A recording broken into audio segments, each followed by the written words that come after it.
Welcome to Hindu Infopedia. In this episode, we examine Pakistan's self-destructive trajectory and the theological foundations that have shaped its 78-year history. Created in 1947 as an explicitly Islamic homeland under Muhammad Ali Jinnah's two-nation theory, Pakistan was meant to ensure peace and prosperity for Muslims. Yet, nearly 8 decades later, internal peace remains elusive. At independence, Pakistan argued that Hindus and Muslims were fundamentally incompatible. Today, Pakistan's population is over 96% Muslim. Hindus have declined from about 23% in 1947 to under 2%. Christians, Ahmadis, and other minorities face systemic marginalization. Religious homogeneity has largely been achieved.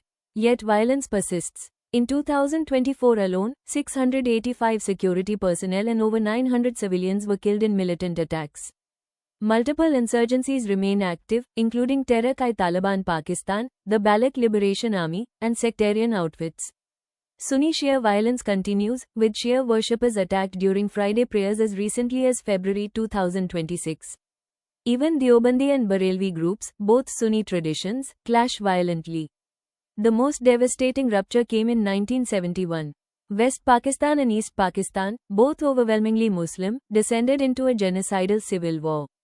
Political triggers included the imposition of Urdu over Bengali, economic disparities, and the denial of Sheikh Mujibur Rahman's electoral mandate in 1970. The conflict resulted in estimates ranging from 300,000 to 3 million deaths, 200,000 to 400,000 women raped, and 10 million refugees fleeing to India. The Hamadur Rahman Commission later documented atrocities committed by the Pakistan Army. Religion did not prevent the conflict, instead, ideological labeling intensified it. Beyond Pakistan, other Muslim-majority states have faced prolonged internal conflicts.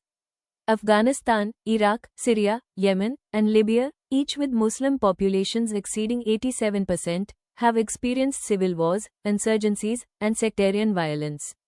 Shared faith has not guaranteed stability. The discussion also turns to Islamic jurisprudence. Classical Sunni schools, Hanafi, Maliki, Shafi'i, and Hanbali, along with major Shia schools, recognize doctrines such as nakh, or abrogation, where later Quranic revelations supersede earlier ones. Quran chapter 9, verse 29, is often cited in discussions about governance, warfare, and the status of non-Muslims. Traditional jurisprudence prescribes capital punishment for apostasy and outlines dhimmi status for non-Muslims under Islamic rule. Pakistan's blasphemy laws, the constitutional declaration of Ahmadis as non-Muslim, and its historical use of jihad in Kashmir reflect these doctrinal influences. Under General Zia-ul-Haq, Sharia-based reforms were strengthened. Madrasa networks expanded. Islamic identity became central to state legitimacy. Groups such as TTP and TLP now demand stricter enforcement of the same principles, placing the state in a strategic dilemma. The central question remains, when religion is embedded directly into state power without constitutional constraints, can competing interpretations coexist peacefully?